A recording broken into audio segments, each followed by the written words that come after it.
Welcome to Artisans of Ancient Egypt. It was under the watchful eye of Ptah of Memphis, the god of craft and architecture, that ancient Egyptians developed a unique rendition of the world they lived in.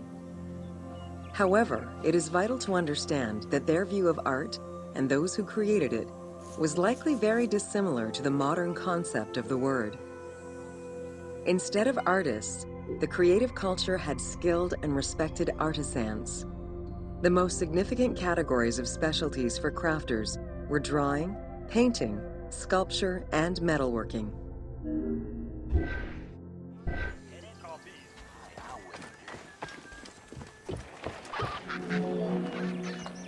Ancient Egyptian craftspeople created both art and a wide variety of mundane, everyday tools.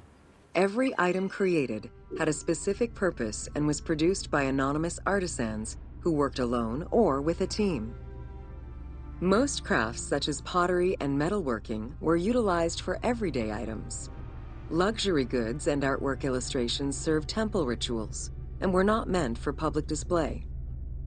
Artisans rarely signed their names to the work, though they were clearly aware that they possessed a unique skill and talent for the task.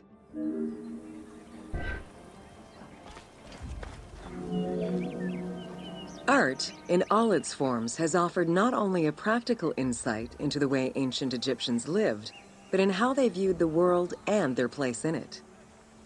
The balance of order and chaos was crucial in both the physical and the metaphysical universes. As a result, their art appears to follow a strict set of stylistic conventions that supported this worldview. From households and palaces to temples and tombs, pottery, papyrus, and textile items were essential to the everyday life of ancient Egyptians.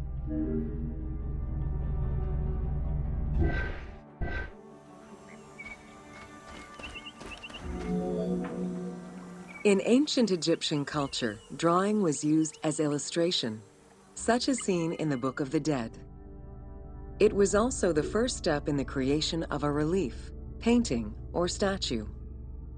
Two-dimensional representations were concerned with order and form, and were intended to honor gods and promote the transition of the soul to the afterlife.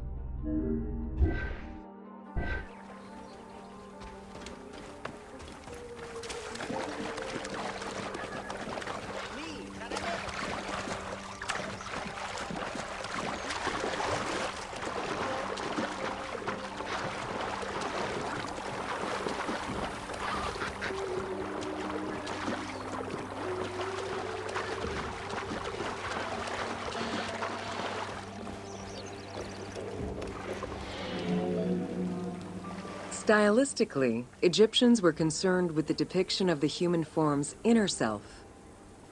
As such, artistic representations were not concerned with realism, but rather with idealized youth and perfectly harmonious visuals.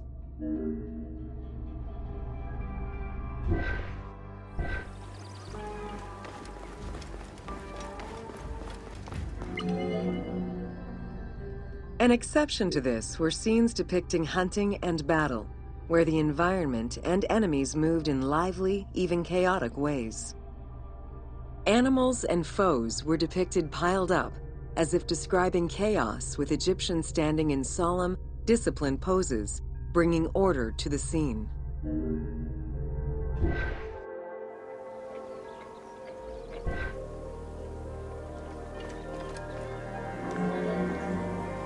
Reliefs could be either in high relief or low relief.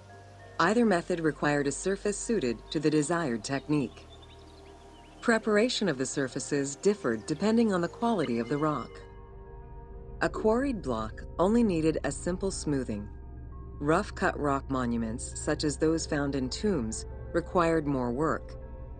Often the surface was coated in plaster before being sculpted.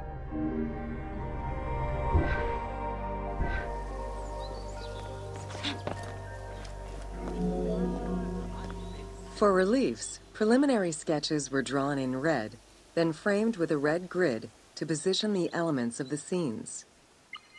Corrected sketches were in black, and once approved, the scene was ready to be carved. This method likely explains the name given to relief makers, the one who draws the outlines.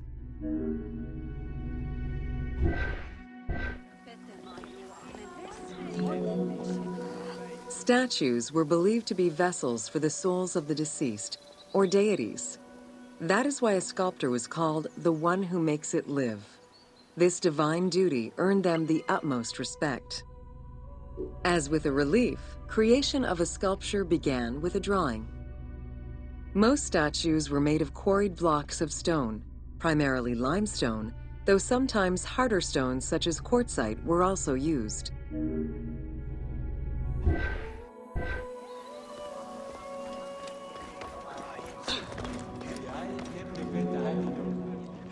In ancient Egypt, the profession of crafter was organized and relied on a specific hierarchy.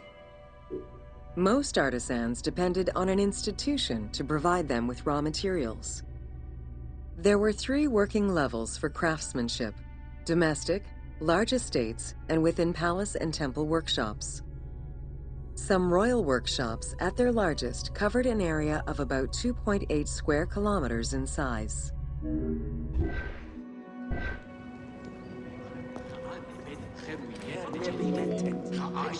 At the domestic level, most Egyptians were craftspeople to a greater or lesser extent. The ability to repair tools was a daily necessity. Crafted everyday items could also be bartered for at the local market. Artisans with skills but lacking in resources worked at large estates, where the elite provided them with space to work and raw materials. The most skilled artisans were employed in royal or temple projects and benefited from a special status. They were provided with good workspaces and considered to be highly skilled.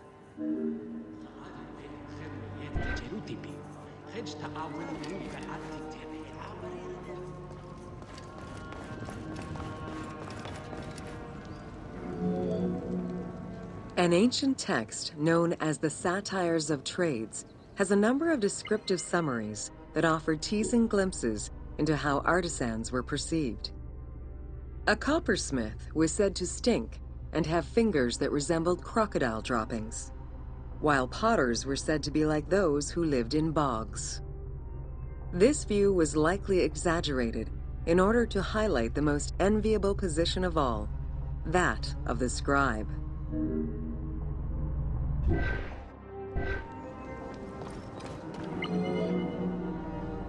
Located near the Valley of the Kings, Deir el-Medina was a settlement created by order of the king to honor the most skilled artisans. Its name translates as the monastery of the city. Allocated a house on the initiative of the king, these craftsfolk were regarded with respect and referred to as the royal artisans. Those who lived there worked on the tombs in the Valley of the Kings and its surrounding temples.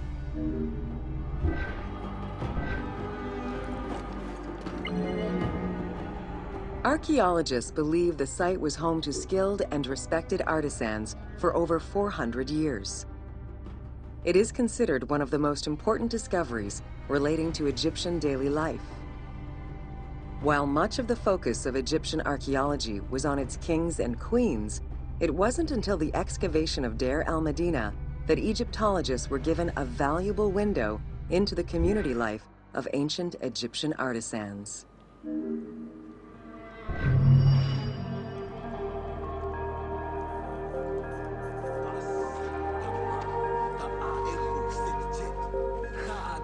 نتر نية مية ست سجريت طاقة إمرأة